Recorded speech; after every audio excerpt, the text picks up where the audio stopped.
Welcome back to DC-Cember, as me and my guests, Velvetjoker and Patrick Palen, continue through the top 12 standalone DC films.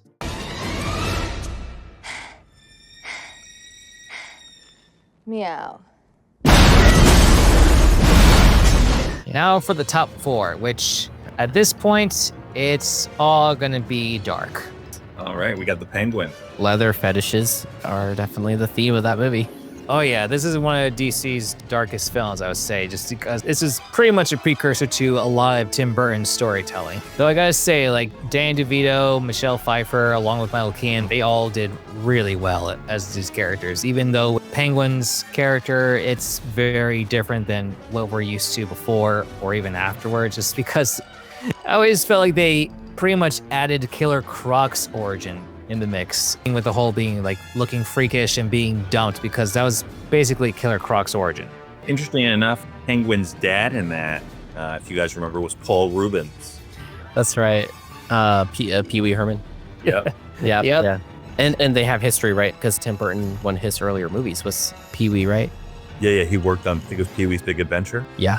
And I think Paul Rubens also in the Gotham series got to play the Penguin's dad. Yep, he did. Again, coming full circle. She never told me Told you what? that I had a son.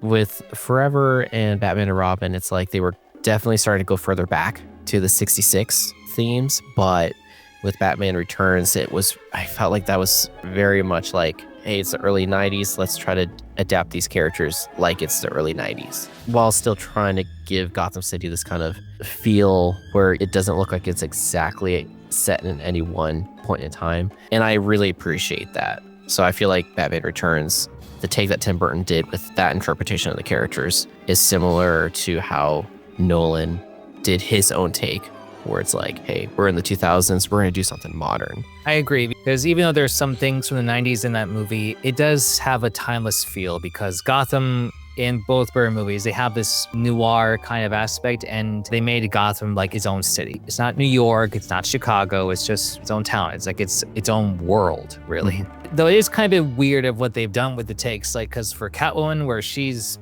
I guess, kind of like a zombie that got resurrected with the whole 9 lives thing. Yeah, they never clarify that in its own story, which is maybe a pro or a con, depending on how you look at it. Yeah, just because they made her kind of, I guess, like a metahuman, sort of, just not with a lot of powers, just basically being somewhat immortal.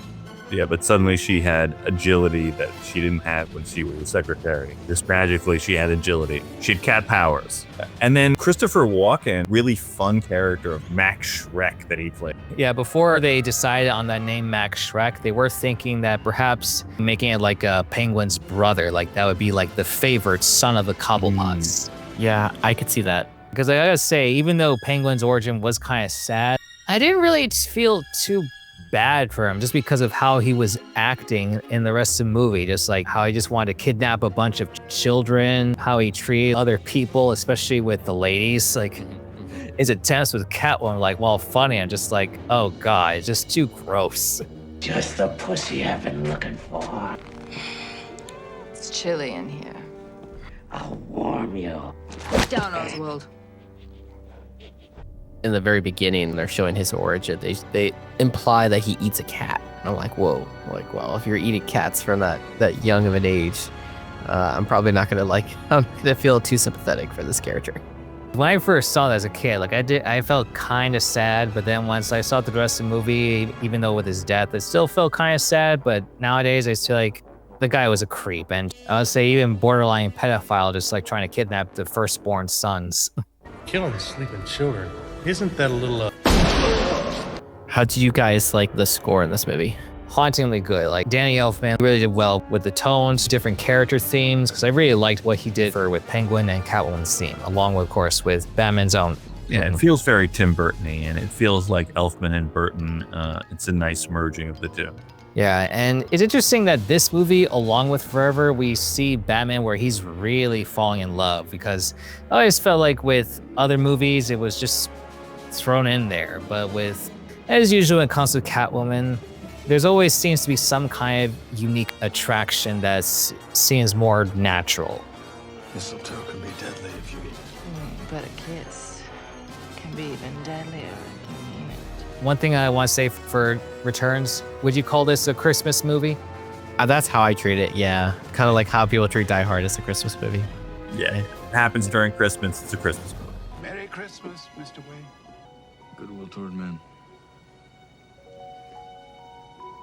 And women.